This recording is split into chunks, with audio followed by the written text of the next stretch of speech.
Semua harga token sudah naik Kriptosias. Pertanyaannya, beli token yang mana di saat ini? Jangan lupa Kriptosias, di ruang kripto ada banyak cara menghasilkan keuntungan selain membeli token. Minggu ini bersama saya Leo di Crypto Discover, kita akan membahas beberapa cara terbaik untuk mendapatkan keuntungan di kripto di saat-saat seperti sekarang. Jadi ayo cepat merapat karena kita akan mulai dengan aset yang beresiko rendah seperti stablecoin.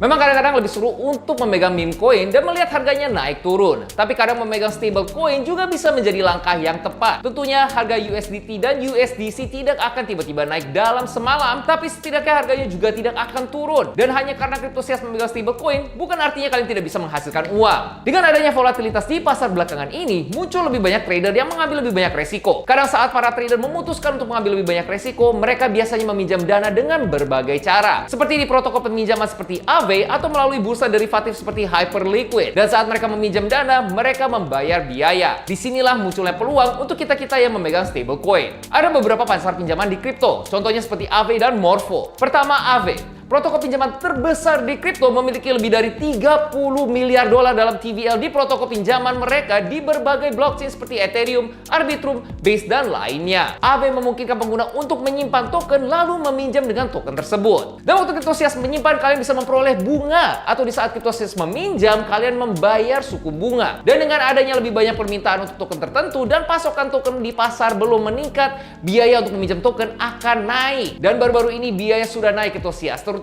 di beberapa minggu terakhir. Melihat pasar USDT di Aave saat ini, Kriptosias bisa memperoleh 13% APY untuk meminjamkan USDT kepada para pengguna mereka. Sementara untuk USDC hampir 12%. Di Base bahkan lebih tinggi lagi Kriptosias. Dengan USDC bisa memperoleh 14,5%. Tapi tunggu dulu Kriptosias, kalian perlu tunggu dan juga melihat angka-angka di Morpho juga. Cara kerjanya Morpho sedikit berbeda dengan Aave. Dengan adanya beberapa pasar pinjaman yang lebih kecil, bukan satu pasar yang besar. Tapi itu artinya pasar lebih spesifik dan bisa disesuaikan untuk memaksimalkan keuntungan bagi yang meminjamkan aset mereka. Misalnya, pasar Gotot USDC menawarkan 23% APY untuk mereka yang melakukan deposit. Dan 7% dari ini ada dalam insentif token Morpho, yang artinya Kriptosias juga bisa mendapatkan token Morpho yang menurut kita proyek yang cukup menarik. Sementara di Base jumlah keuntungannya juga bagus Kriptosias. Dengan Moonwell USDC Vault menawarkan 20,9% lewat berbagai campuran insentif token Well dan Morpho ditambah USDC Yield. Ada banyak aplikasi lain juga yang menawarkan servis pinjam meminjam di kripto, tapi tentunya mereka memiliki beberapa resiko. Saat ini kita hanya menyoroti Aave dan Morpho karena keduanya adalah aplikasi yang paling terkenal dan mungkin paling aman. Tapi ingat Kriptosias, kalau ini bukanlah nasihat keuangan, pastikan kalian melakukan riset kalian masing-masing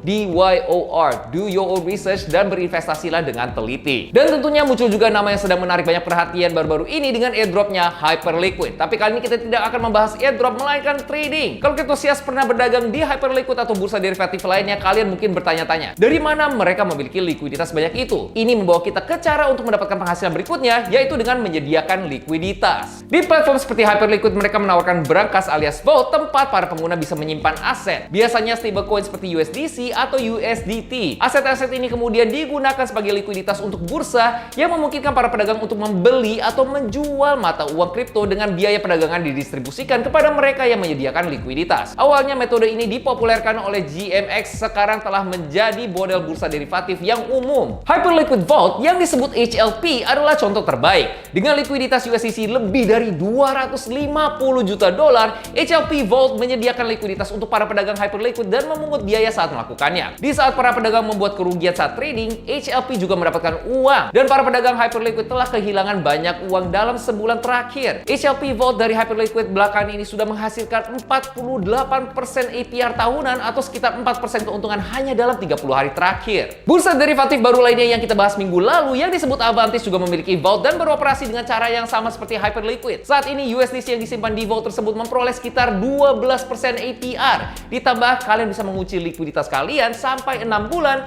untuk mendapatkan keuntungan tambahan sampai 5 kali lipat. Kalau kalian penasaran tentang project ini, kalian bisa lihat videonya di sini. Jadi jangan lupa untuk diklik dan kalian juga bisa mencoba melakukan liquidity providing di sana. Dengan jumlah yields yang sangat besar ini, ada juga resiko yang harus kita perhatikan Kriptosias. Di protokol peminjaman seperti Aave dan Morpho, tentunya ada resiko peretasan di mana dananya bisa dicuri. Karena itulah mereka sudah melakukan banyak audit berkelanjutan untuk mengurangi resiko diretas. Tapi kita pasti sudah tahu kalau memang mustahil mustahil untuk mengurangi resiko ini sampai nol. Sementara untuk platform derivatif seperti Hyperliquid dan Avantis, mereka juga bisa diretas atau mereka juga bisa memiliki yield negatif kalau para trader di bursa mulai menghasilkan lebih banyak uang daripada yang mendapatkan kerugian. Pada dasarnya, dengan menyediakan likuiditas ke bursa mereka, kita berharap para pedagang akan terus kalah dalam trading mereka. Tapi dari data jangka panjang yang sudah kita lihat di berbagai bursa, resiko ini cukup rendah dan rata-rata para pedagang akan kehilangan lebih banyak daripada yang mereka peroleh. Tapi selalu ingat akan resikonya Cryptosias dan pelajarilah cara kerjanya dengan lebih seksama dan perhitungkan resiko kalian masing-masing. Kita sudah melihat kalau keuntungan tidak hanya tentang meme coin dan melakukan perdagangan di mana kondisi pasar sedang sangat fluktuatif. Para pemegang stablecoin juga bisa mendapatkan penghasilan di kondisi pasar yang bullish dengan keuntungan yang luar biasa Cryptosias. Tapi sekali lagi ingat untuk berhati-hati. Tidak semua yield sama seperti beberapa yang sudah kita bahas di atas memiliki resikonya masing-masing. Ingat kalau yields yang tinggi juga berpotensi membawa kegagalan seperti yang kita lihat dengan Terra Luna. Nah, di antara project yang sudah kita bahas tadi, apa sudah ada yang Cryptosias coba? Kira-kira bagaimana pendapat kalian?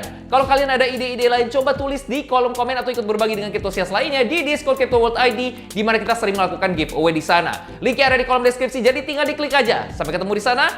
GM Cryptosias.